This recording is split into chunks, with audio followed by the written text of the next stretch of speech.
बाजा गूंजे गाँव मन, सज धज के दूल्हा खड़ा चमके रूप उजियाव मन।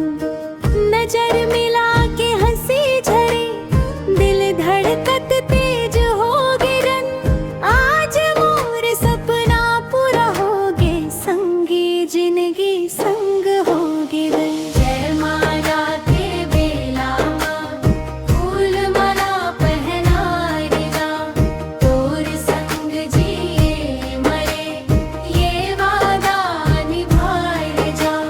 जय माला के बेला माँ, नजरिया मिल गए आज बार, जन्म जन्म के बंधन गा, बंध गए मोर साजना।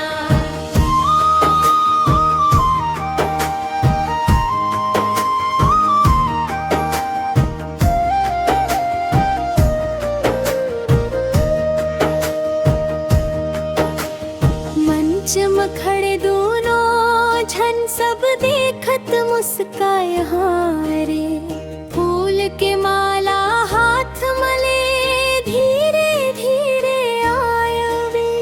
पहले तोर गले में डारे, फिर मोला अपनाए के, सात जन्म तक साथ निभावो कसम हवाए खाए। जय माला के बेला माँ, फूल माला पहनाए जा, तोर संग जिए मरे, ये वादा निभाए जा।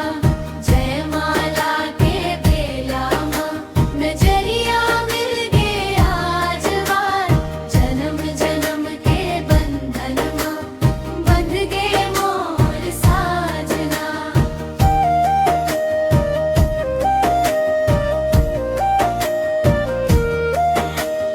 माँ बाबा के आशीष ले नई जिंदगी शुरू होए के, सुख दुख माँ संग राही वो अब कभू नहीं खोए रे।